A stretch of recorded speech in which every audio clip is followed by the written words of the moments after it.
Bismillahirrahmanirrahim. Assalamualaikum warahmatullahi wabarakatuh.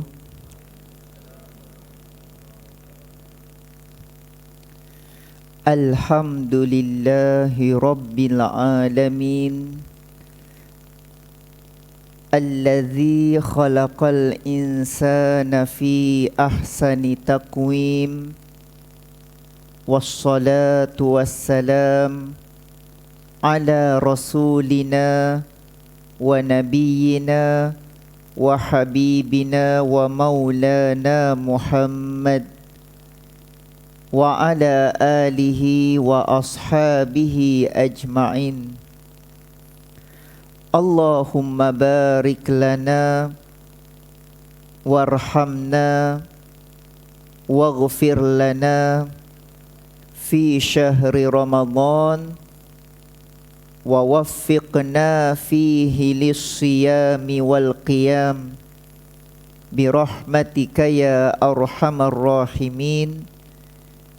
Walhamdulillahi rabbil alamin. Sidang hadirin, para jemaah muslimin serta muslimat, tuan-tuan, puan-puan yang dirahmati, diberkati, lagi dikasihi Allah Ta'ala sekalian. Alhamdulillah, setinggi-tinggi rasa syukur kita panjatkan kehadrat Allah Azza wa Jal, kerana di pagi subuh yang penuh ketenangan ini Allah masih lagi pinjamkan, kurniakan kepada kita nikmat umur, nikmat nyawa dan nikmat kehidupan. Mahalnya tiga nikmat ini, tuan-tuan. Nikmat umur, nikmat nyawa, nikmat kehidupan. Kerana tiga nikmat ini kita dapat mengecapi Ramadan pada saat ini. Mudah-mudahan kita banyakkan syukur pada Allah, melazimi segala amal-amal soleh kita, memperhambakan diri kita kepada Allah Subhanahu wa ta'ala. Lebih-lebih lagi di bulan istimewa, bulan yang sangat dinanti-nantikan oleh mereka-mereka yang benar cintanya pada Allah, mereka-mereka yang mendambakan syurga Allah Subhanahu wa ta'ala. Seperti yang kita tahu, para jemaah yang dirahmati Allah, Ramadan ni orang kampung kata penghulu bulan. Kenapa dipanggil penghulu?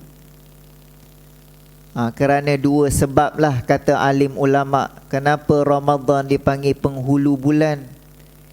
Yang pertama, kerana dalam Al-Quran Allah tak sebut bulan-bulan lain kecuali Ramadan. 12 bulan dalam Islam. Rabiul Awal tak ada dalam Quran. Syawal tak ada. Zulkaidah, Zulhijjah, Sya'ban tak ada. Muharram ada dalam Quran tak? Perkataan Muharram ada dalam Quran, tapi bukan merujuk pada bulan, merujuk kepada tempat, yakni Makkah. Rabbana inni askantu min dzurriyyati biwadin ghairi zi zar'in inda baitikal muharram. Kataan ada Muharram, tapi bukan merujuk pada bulan, merujuk pada tempat, yakni Makkah. Jadi alim ulama kata hanya Ramadan satu sahaja Allah sebut dalam Quran Syahrul Ramadhan alladzi unzila fihi al-Quran ila akhiril ayat. Jadi bila Ramadan sahaja disebut, maka alim ulama kata level Ramadan tinggi, tak sama seperti bulan-bulan yang lain. Samalah kita yang ihya Ramadan dengan ibadah. Allah pandang kita dengan ketinggian, tuan-tuan. Allah pandang kita dengan kemuliaan, menyebabkan kita lebih rasa syok. Ataupun bahasa Arab kata halawatul, rasa manis beribadah kepada Allah bila kita faham tentang apa makna yang tersirat di sebalik penghulu bulan ini.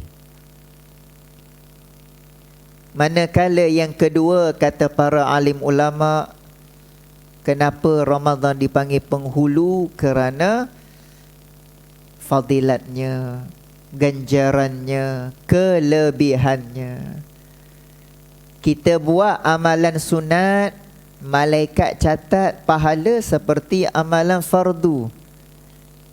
Allah, besar pahala tu daripada sunat, tapi ditulis pahala fardu.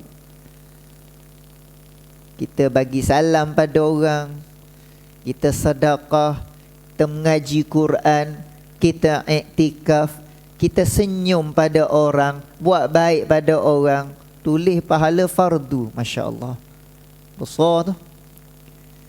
Manakala buat amalan fardu, dilipat kali gandakan 70 kali ganda. Maknanya sembahyang subuh kita tadi 70 kali lebih baik daripada sembahyang subuh bulan Syakban hari tu. Sembahyang subuh kita tadi 70 kali ganda pahala lebih besar daripada sembahyang subuh bulan Syawal nanti. Jadi bila kita faham tentang perkara ini, tuan-tuan, confirm orang itu akan rasa lazatnya, manisnya, bestnya beribadah di bulan Ramadan al-Mubarak yang sangat-sangat dinanti-nantikan oleh orang-orang yang beriman. Jadi subhanallah, sebab itulah inilah bulan yang kita tak boleh nak anggap seperti bulan-bulan yang lain. Masing-masing antara kita diberi kelebihan, Masya Allah. Mungkin ada depan saya pagi ini Ramadan ke-60 bagi dirinya. Dah umur 60. Mungkin ada depan saya hari ini Ramadan ke-80 bagi dirinya. Jadi saya teringat satu peristiwa bagaimana Syekhul Azhar, ulama Al-Azhar menceritakan seorang anak muda mati syahid. Orang tua mati sakit tua. Agak-agaklah tuan-tuan, dua orang ni, yang muda mati syahid, yang tua mati sakit tua. Di akhirat siapa masuk syurga dahulu? Kalau mengikut ilmu yang kita belajar, orang mati syahid lah masuk syurga dahulu. Kerana orang mati syahid ini ekspres ke syurga. Nikmat yang paling best dekat dunia apa dia? Mati syahid. Masalahnya kita ni tak tahu rasa ke tak? Kalau orang tanya kita apa nikmat paling sedap kat dunia, oh macam-macam kita jawab. Makan itu, makan ini, travel sana, travel sini, macam-macam jawapan kita. Tapi kalau tanya orang ahli tasawuf, nikmat yang paling best, paling indah, mati syahid. Nak ceritanya tinggi level mati syahid ni.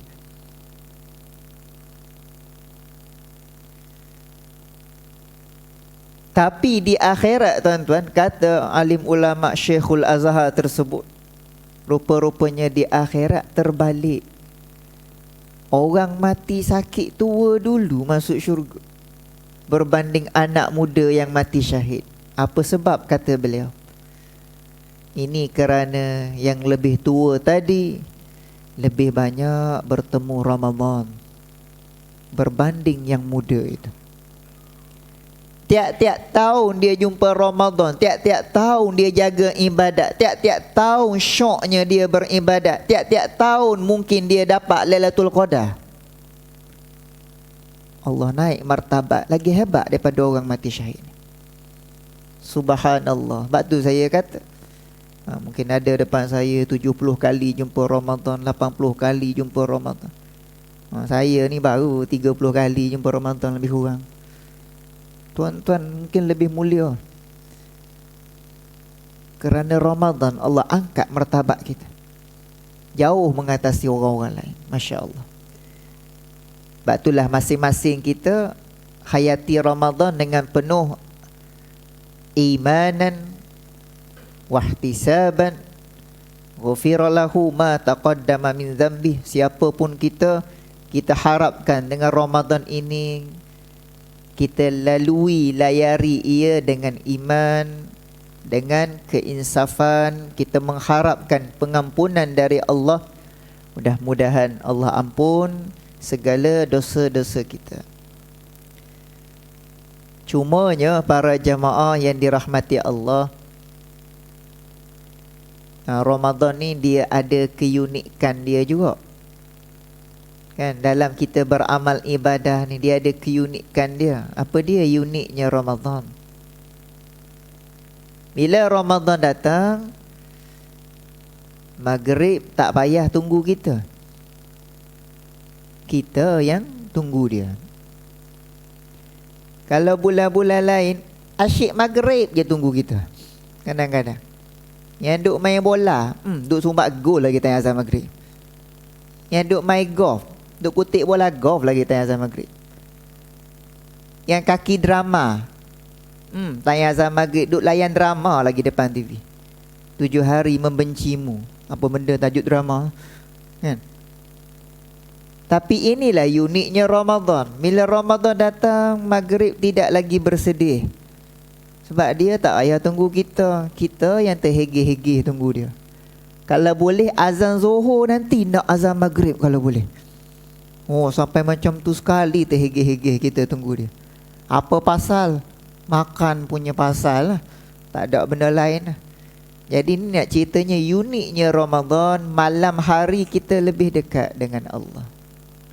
Malam hari kita lebih dekat dengan amalan-amalan yang menghampirkan diri kepada Allah Subhanahu wa ta'ala. Sebab itulah pesan guru saya, kata beliau, bila tiba Ramadan, jangan kita anggap Ramadan bulan puasa. Jangan. Tapi mindset kita apa? Kata guru saya, bila Ramadan datang, anggaplah Ramadan bulan pesta ibadah. Orang yang anggap Ramadan bulan puasa, dia puasa je lah. Ibadat lain kadang-kadang dia buat tak tahu. Sebab bagi dia Ramadan puasa, puasa Ramadan.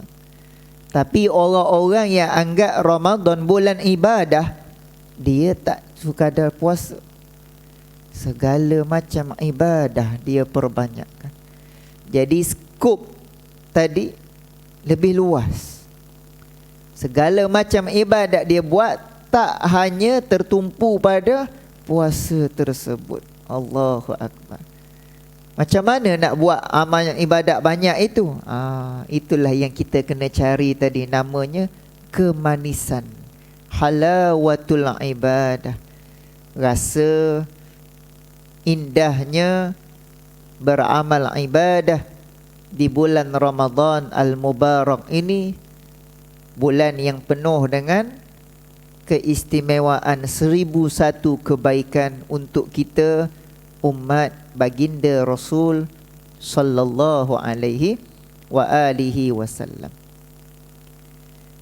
Jadi sidang jemaah yang berbahagia, alhamdulillah kita hampir-hampir masuk kepada fasa yang kedua Ramadan,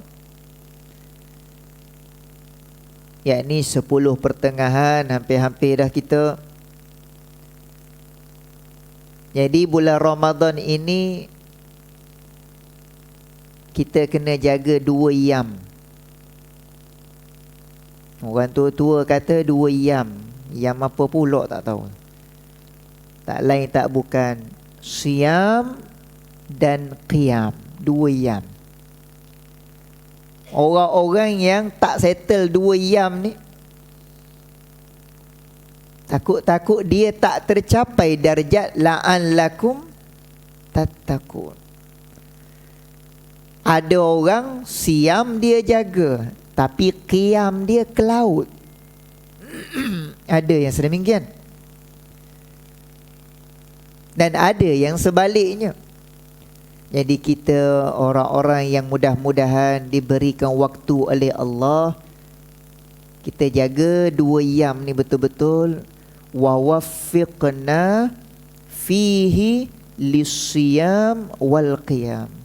Ya Allah, bagilah kekuatan untuk kami menjaga siam dan qiyam dengan penuh ketakwaan kepadamu ya Allah. Siam kita semua tahu tuan-tuan, daripada subuh sampai ke maghrib siamnya. Wakulu washrabu hatta yatabayyana lakumul khaytul abyadhu minal khaytil aswadi minal fajr thumma atimmus siyama ilal lail. Ini dalil puasa siang hari. Tuan-tuan, waktu Nabi duduk kat Mekah, Ramadan dah ada ke tuan-tuan? Tak ada lagi kan? Sebab ayat-ayat hukum ni dia banyak turun waktu di Madinah. Puasa ni kan hukum, ibadat. Waktu Nabi duduk kat Mekah dan waktu Nabi mula-mula hijrah ke Madinah, waktu tu ayat Ramadan, ayat puasa tak turun lagi. Jadi sebelum adanya puasa Ramadan, tuan-tuan, Nabi dan para sahabat radhiyallahu ta'ala anhum ajma'in, mereka berpuasa sehari sahaja dalam setahun. Hari apa tuan-tuan? Sehari setahun tu namanya hari Ashura, 10 Muharram yang kita buat bubur Ashura tu. Jadi 10 Muharram itu adalah puasa Nabi, mengambil daripada Nabi-Nabi yang terdahulu, follow daripada Nabi-Nabi terdahulu. Jadi setahun sehari je. Sebab waktu tu ayat Ramadan tak turun lagi, ayat puasa tak turun lagi. Maka tiba-tiba waktu Nabi di Madinah dalam bulan Sya'ban, beberapa hari sebelum Ramadan, maka turunnya ayat Ya ayyuhalladzina amanu kutiba alaikumusiyam ila akhiril ayat. Jadi bila turun ayat itu, maka berubahlah hukumnya tuan-tuan. Dia ada nasakh mansukhnya kalau kita belajar tentang Al-Quran. Benda yang ada lepas tu dimansuhkan, ataupun benda tu sepatutnya dulunya wajib, tiba-tiba bertukar hukum jadi sunat. Jadi bila turun ayat puasa Ramadan, berubah hukum. Ramadan jadi fardu, puasa 10 Muharram jadi sunat. Dan bermula saat itu sampailah ke hari ini dan sampailah ke hari kiamat, tidak berubah lagi hukumnya, kekal sedemikian sebagai hadiah dari Allah untuk kita semua, hamba-hamba umat baginda Nabi sallallahu alaihi wasallam. Jadi alhamdulillah tuan-tuan, kita syukur banyak-banyak. Puasa di tempat kita ni tiap-tiap tahun sama je.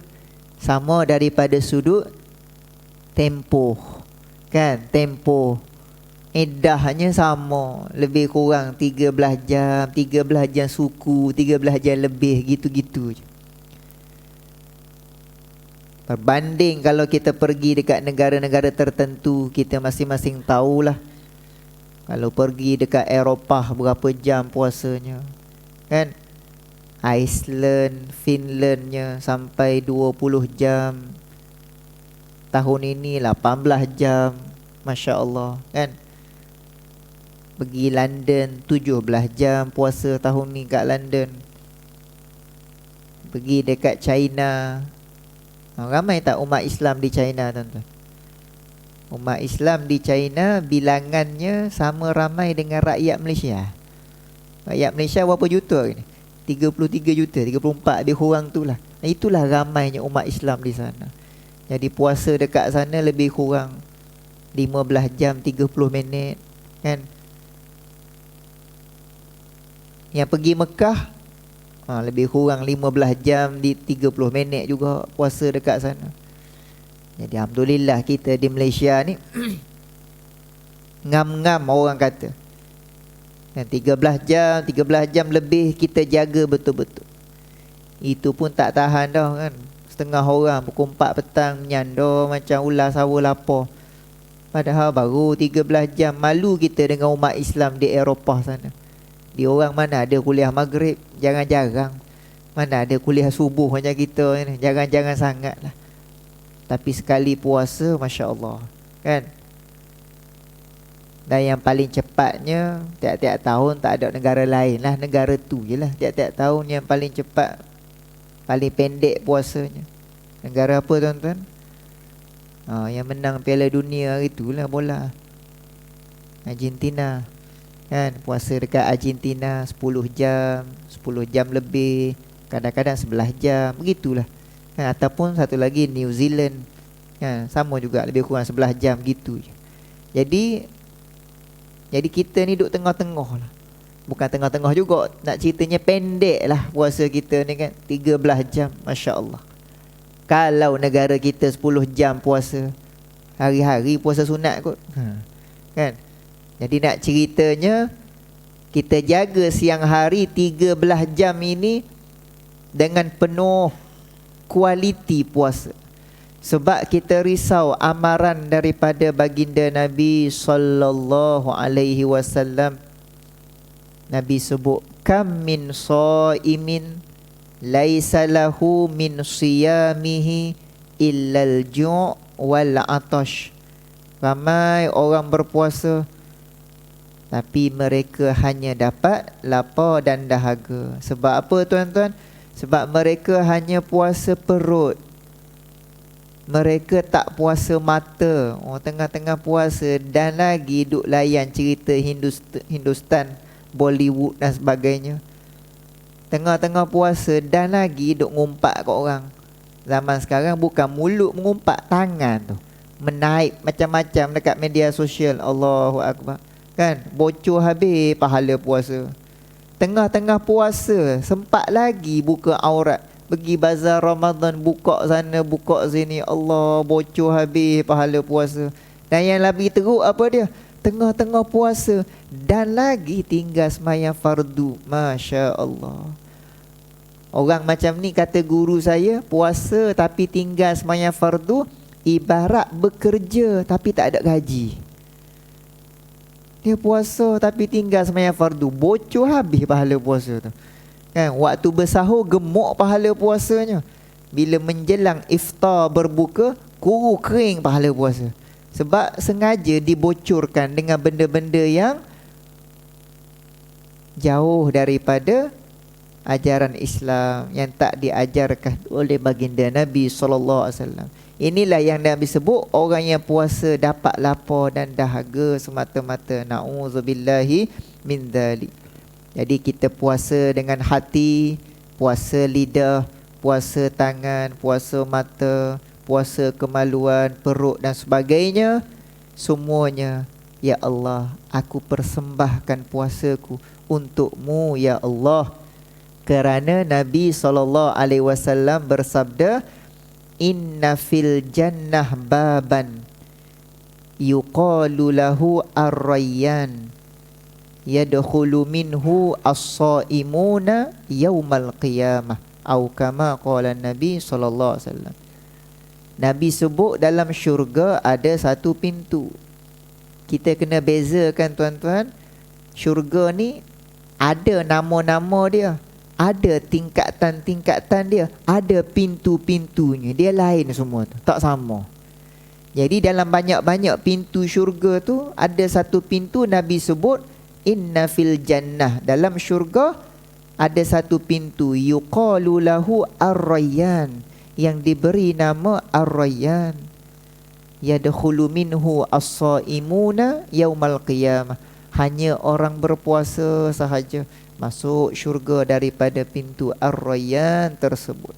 Jadi kita mengharapkan dengan puasa kita 13 jam ini, insya-Allah tuan-tuan, Allah beri kelebihan pada kita dapat tertulis pintu ar-rayyan.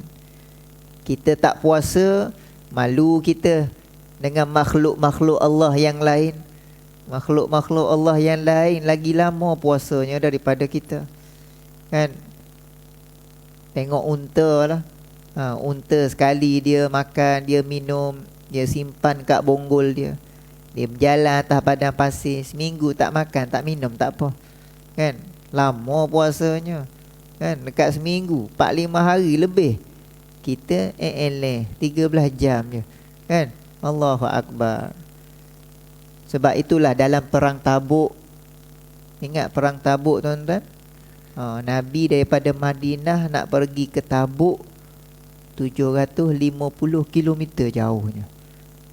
Naik unta 750 km nak pergi berperang. 30,000 orang Nabi bawa. Peperangan terakhir sebelum Nabi wafat. Jadi sampai di tengah-tengah jalan, habis bekalan makanan tuan-tuan. 750 kilo jauhnya. Bila habis bekalan makanan, macam mana nak survive di tengah-tengah padang pasir ramai-ramai 30,000 orang? Maka mereka menyembelih unta-unta mereka. Sebab apa menyembelih? Sebab nak ambil air dalam tangki unta. Unta ni memang dia sekali dia simpan bekalan dia cukup. Seminggu tak makan, tak minum, tak apa. Lebih seminggu tak apa. Dia jenis tahan. Safinatus Sahara nama dia, bahtera di padang pasir. Jadi Nabi dan para sahabat menyembelih unta, salah satu sebab nak ambil air dalam takungan unta, sebab nak survive di tengah-tengah. 2 dalam 1 lah. Air pun boleh, makan daging pun boleh. Jadi nak ceritanya tu, unta kalau dia tahan lapar, tahan makan, seminggu puasa je, beres, tak ada masalah. Kita 13 jam je, kan? Malu kita dengan unta, kan? Nak ceritanya binatang-binatang pun banyak yang berpuasa. Ular puasa juga, kan? Kalau mengaji dalam bidang-bidang yang berkait dengan binatang tu, ular ni 3 hari sebelum nak bersalin kulit, dia tak makan apa-apa. Sebab perangai ular bersalin kulit, kan? Bila bersalin kulit, dia tak akan makan apa-apa. Sebab kalau dia makan, kulit dia yang baru tu habis, terkopek orang kata. Sebab kulit dia belum matang lagi. Tengok, ular puasa 3 hari. Malu kita dengan ular, kan? Cuma bezanya apa? Unta berpuasa sebab nak berjalan, ular berpuasa sebab nak bersalin kulit. Kita puasa sebab nak bersalin kulit juga ke? Kuk ada adik-beradik anaconda. Tak ada. Kita puasa bukan sebab nak bersalin kulit, bukan sebab nak berjalan, tapi kita puasa satu tujuan, la'allakum tattaqun. Itulah tujuan utama kita 13 jam ini. Ya Allah, kita nak jaga yang sebaik mungkin. Orang-orang Tibet, yang mana pernah naik pergunungan Everest, kan? Orang Tibet ni, kalau dia nak lantik pemimpin di kalangan mereka, macam mana ciri-ciri pemimpin? Dia ada pertandingan juga, tapi pertandingan dia bukan macam kita. Nak jadi pemimpin, nak dilantik, mesti orang gagah. Maklumlah duduk kat gunung tu. Jadi nak tahu orang tu gagah ke tak, macam mana? Ujiannya, siapa yang boleh tahan lapar, tahan makan, tahan minum dalam tempoh yang lama, dia menang, dia dilantik jadi pemimpin. Maknanya tahan makan, tahan minum tu puasa lah. Nak ceritanya apa dia? Mereka nak lantik pemimpin di kalangan mereka, orang yang paling lama puasanya. Boleh tahan, dialah paling gagah, dialah pemimpin. Masya Allah. Nak ceritanya sampai begitu sekali, kan? Orang-orang Tibet nak lantik di kalangan mereka kepimpinan. Kita tak ada lah sampai macam tu. Kita dengan cara kita lah, kan? Jadi nak ceritanya apa? Puasa tadi tu, subhanallah, luas digunakan makhluk Allah yang lain, orang-orang agama lain. Tapi kita, puasa kita begitulah. Kita nak jadi orang al-muttaqin, dengan puasa kita rasa syok, manisnya beramal ibadah dengan puasa kita. Subhanallah, itulah yang kita nak dalam yam yang pertama ni. Yang pertama, siam. Manakala yam kedua, tak lain tak bukan qiyam. Jadi malam hari kita nak pulun qiyam pula. Jadi qiyam ini para jamaah sekalian yang dirahmati Allah, kita masing-masing tahu keadaan kita, kan? Orang bekerja masing-masing tahu keadaannya. Jadi kita buatlah sebanyak yang boleh. Sebab kalau bukan bulan ini, bulan-bulan lain takut-takut lagilah kita tak terbuat. Bulan ini bila buat berjemaah bersama-sama, jadi Masya Allah, kita boleh rasa lebih lagi semangat untuk mendirikan qiyam kita di malam hari. Alhamdulillah, bilangan rakaat kita nak buat berapa, dipersilakan masing-masing tahu keadaan. Boleh buat 8, boleh buat 20, boleh buat lebih lagi, kan? Jadi berubah-ubah itu mengikut pada keadaan. Walau bagaimanapun, biarlah kita buat dengan sebanyak mungkin, kerana qiyam itulah, Masya Allah, akan menunjukkan diri kita benar-benar ikhlas beramal ibadah kepada Allah Subhanahu wa ta'ala di bulan Ramadan Al-Mubarak ini. Kalau kita nak bandingkan qiyam kita dengan mereka-mereka sahabat-sahabat Nabi SAW, Allah tak mampulah kita nak follow mereka betul-betul. Tapi paling kurang kita ambil semangat sahaja. Cerita-cerita mereka yang beramal ibadat banyak itu, kita hanya mampu dengar lah kita ni. Nak ikut betul-betul tak berapa mampu kita rasa. Seorang sahabat Nabi yang banyak jaga qiyamnya di bulan Ramadan, tuan-tuan. Siapa dia, tuan-tuan? Al-Khalifatul Thalith ba'da Rasulillah sallallahu alaihi wasallam, Amirul Mukminin Sayyidina Uthman ibni Affan radhiyallahu anhu. Cerita tentang Uthman seorang pun dah kalah habis dah kita. Tak mampu dah kita. Tapi kita ambil semangat. Sayyidina Uthman, Masya Allah, lepas tarawih witir. Witir pula, witir yang hujung sekali, yang rakaat hujung, yang satu tu. Tuan-tuan, Sayyidina Uthman baca apa dalam satu rakaat hujung tu? Kalau kita baca apa? Biasa kita baca 3 kul lah. Betul lah tu, memang sunnah Nabi SAW yang kita buat tu. Nabi baca 3 kul hujung. Cuma saya nak tanya, siapa yang baca? Kita ke Tok Imam? Imam yang baca 3 kul, kita duduk belakang Fatihah aja. Betul? Dalam hati tu, menu apa moreh malam ni?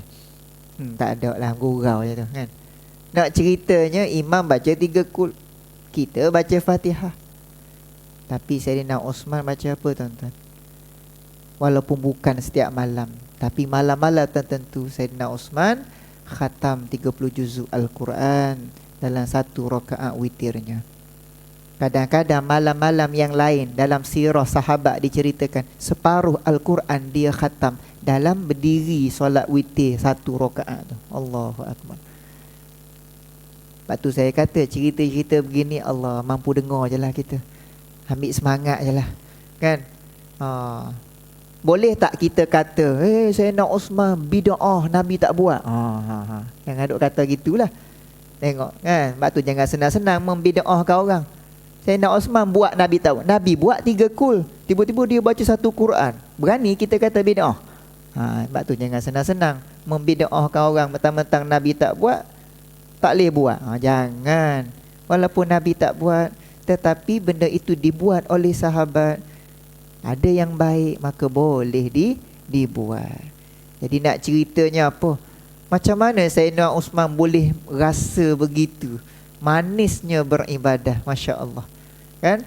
Kita pun tak mampu, tapi paling kurang semangat tu kita ambil, kita jaga qiyam kita.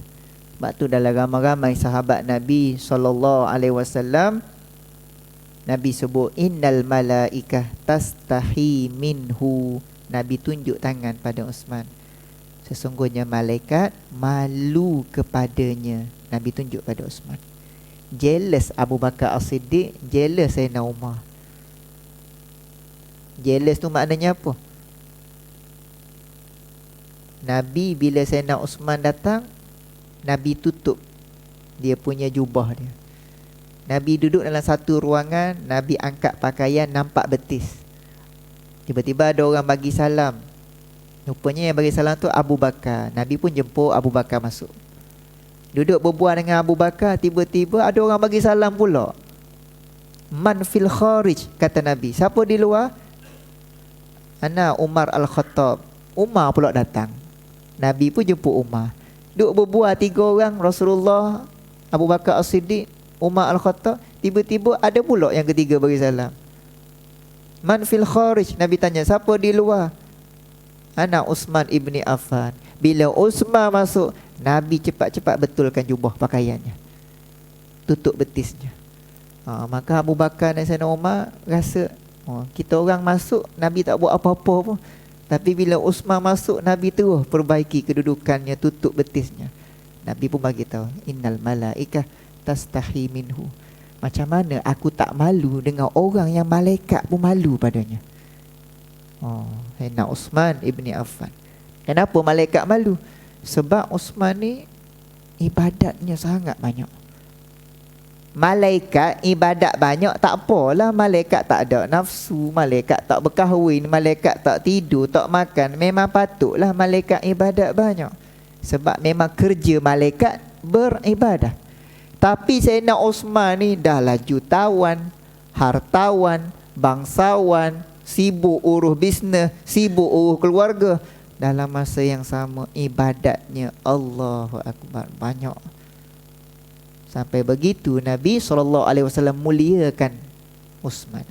Sebab itulah gelaran Sayyidina Uthman, apa dia tuan-tuan? Gelarannya Dzun Nurul Ain, pemilik 2 cahaya. Kerana berkahwin dengan 2 orang cahaya mata puteri Nabi SAW.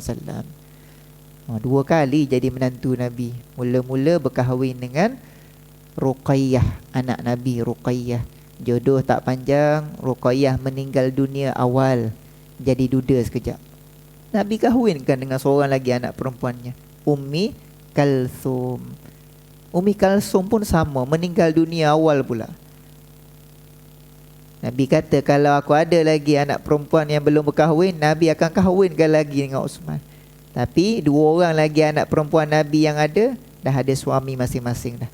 Zainab dah ada suami, Fatimah pun dah ada suami, Sayyidina Ali radhiyallahu anhu. Jadi nak ceritanya tuan-tuan, bulan Ramadan Sayyidina Uthman begitu keadaannya. Jadi kita qiyam kita buat 20 ataupun buat 8, Masya Allah. Mudah-mudahan kita buat apa yang telah dibuat oleh mereka-mereka. Dekat Mekah tahun ni berapa rakaat tarawih tuan-tuan? Dekat Mekah tahun ni 13 ya kan? Sekali dengan witir kan? Maknanya dulu 20, tapi pindah-pindah, biasalah perubahan. Zaman Nabi 8 kan? Zaman Sayyidina Umar jadi 20. Jadi nak ceritanya keadaan itu berubah itu biasa. Kenapa orang tempat lain buat banyak? Yalah sebab tempat lain dia tak boleh tawaf kan? Jadi Sayyidina Umar dan mereka-mereka kepimpinan yang selepas itu mengatakan, untung orang kat Mekahnya kan, boleh tawaf, jadi pahalanya banyak. Jadi kita nak menyamai pahala mereka, kita perlebihkan rakaat dalam solat tarawih, maka dapatlah banyak juga pahala. Jadi nak ceritanya perubahan-perubahan tu biasa. Yang penting ikhlas kita qiyam, kepada Allah Subhanahu wa ta'ala di malam hari, menandakan kita benar-benar merasai kemanisan beramal ibadah. Walau bagaimanapun ya para jamaah, walau bagaimanapun dia ada persaingan. Persaingan antara apa? Antara ibadah dengan juadah. Yang persaingan ni payah sikit ni. Orang kampung saya kata dua dah. Kerana juadah, orang tu tak rasa manis beribadah. Maklumlah, dia tibai 4-5 pinggan. Malam tu nak buat 4-5 rakaat pun dah gebah dah orang kata. Sebab tu ada orang kata kat saya, biarlah kita berpada-pada, kan. Ada pakcik tu kata kat saya, Ustaz, saya daripada dulu lagi memang maintain buka puasa kurma sahaja, moreh kurma sahaja, bersahur kurma sahaja. Masya Allah, hebatnya pakcik. Saya kata saya pun tak boleh buat. Iyalah, itu yang terbaik. Waktu berbuka kurma kambing, waktu bersahur kurma ayam. Pakcik ni dah lagi dia melawak rupanya, kan. Maknanya dia tibai jugalah, kan. Jadi nak ceritanya apa tuan-tuan? Pengajarannya berpada-pada, kan. Tak ada masalah, makanlah, kan. Takkan makan kurma saja kot, kan. Boleh makan kurma saja pun kalau mampu. Tapi masalahnya kita orang Melayu ni perut nasi, kan. Jadi berpada-pada supaya juadah tadi tidak menyebabkan sampai kita malas beribadah pada Allah. Bazar Ramadan, no problem, tak ada masalah. Kita raikan, seronok kita, kan. Bantu-bantu orang bulan Ramadan. Sedekah kita pada peniaga ke dan sebagainya. Peniaga pun bersedekah juga pada orang yang membeli. Cuma jangan sampai bazir Ramadan. Itulah yang kita jaga-jaga agar benar kita dekat hubungan dengan Allah. Dan termasuk dalam qiyam juga apa dia? Termasuk dalam qiyam juga ialah kita tengok kisah Imam Malik radhiyallahu ta'ala anhu. Di Madinah tuan-tuan tak ada lah tok guru yang paling besar, paling mulia, paling masyhur. Imam Malik lah pada zaman dia, kan. Jadi Imam Malik ni bulan-bulan lain dia buka mengajar semua kitab lah. Habis dia ajar.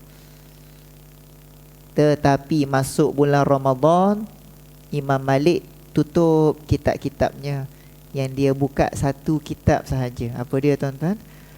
Al-Quranul Karim. Jadi special Ramadan ni Imam Malik Qurannya. Kitab-kitab lain dia tutup. Maknanya dia jaga betul-betul Al-Quran Ramadan. Jadi kita pun sama jugalah. Bila Imam Malik buat macam tu, anak murid Imam Malik pun buat yang sama jugalah. Tak lain tak bukan Imam Syafi'i.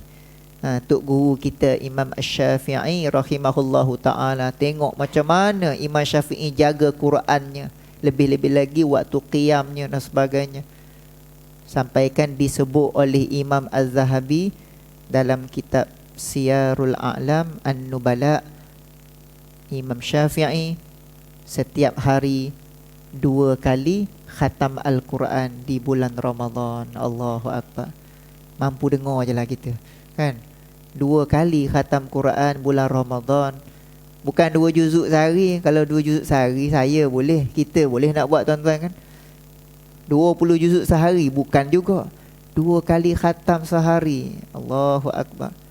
Maknanya kalau darab 30 hari, darab 2 kali, 60 kali lebih kurang Imam Syafi'i khatam Al-Quran bulan Ramadan.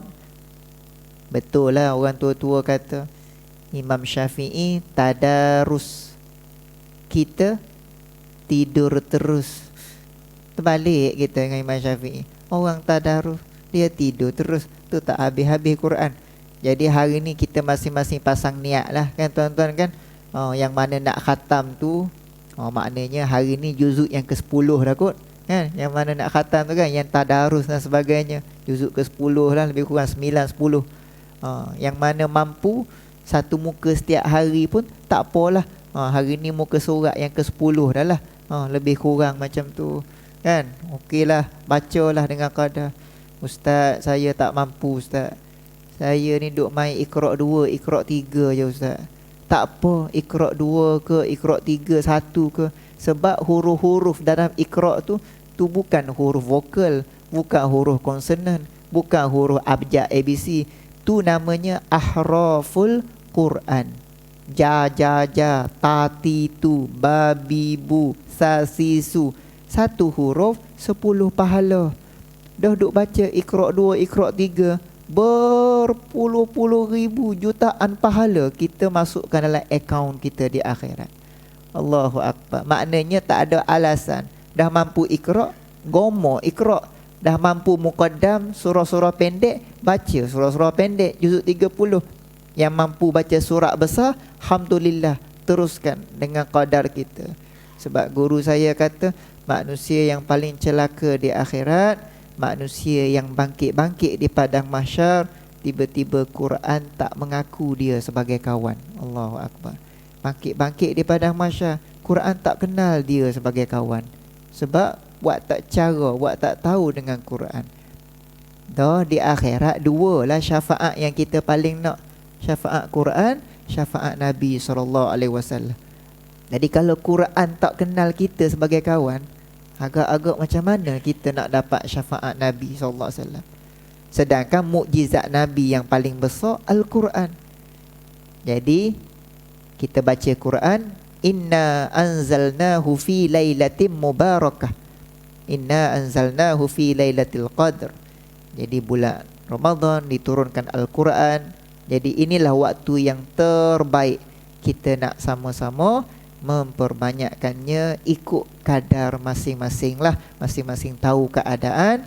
Tak payah kita nak paksa-paksa. Yang penting kita kena cabar diri kita supaya rasa manisnya membaca Quran, beramal ibadah di Ramadan Al-Mubarak. Jadi para jamaah yang dikasihi dirahmati Allah, jadi kita jaga dua yam tadi betul-betul, siyam dan qiyam. Dalam masa yang sama kita urus betul-betul persaingan antara juadah dengan ibadah tadi. Dan kita faham betul-betul kenapa Ramadan dipanggil penghulu bulan. Dua sebab tadi, insya-Allah bertambah rasa manis, syok, rasa untuk istiqamah beramal ibadah kepada Allah. Dan sebagai akhirnya, kata-kata akhir daripada saya, Ramadan kemuncaknya bukan 10 awal, bukan 10 tengah, tapi kemuncaknya di 10 akhir. Mudah-mudahan maintain kan iman kita, ibadat kita. Kita takut rebah di tengah-tengah jalan, na'udzubillahi min zalik. Mudah-mudahan sampai ke hujungnya istiqamah kita menjaga kualiti ibadah di bulan Ramadan Al-Mubarak ini, insya-Allah ta'ala. Amin ya rabbal alamin. Jadi begitulah para jamaah, sedikit sebanyak apa yang saya sampaikan. Ada tersilap, terkasar bahasa, tersilap bicara, saya mohon ampun, mohon maaf. Usikum wa nafsi bitaqwallah faqad fazal muttaqun. Aqulu qawli hadza wa astaghfirullahal azim li wa lakum. Bismillahirrahmanirrahim. Subhanakallahumma wa bihamdik, asyhadu an la ilaha illa ant, astaghfiruka wa atubu ilaik. Allahumma barik lana fi syahri Ramadan warzuqna lailatul qadr fi hadhihi sanah wa fi kulli sanah wa waffiqna fihi lis-siyami wal qiyam bi rahmatika ya arhamar rahimin. Allahumma akhir hayatana bil kalimah la ilaha illallah Muhammadur Rasulullah. Wa sallallahu ala nabiyyina Muhammad wa ala alihi wa sahbihi ajma'in. Walhamdulillahi rabbil alamin.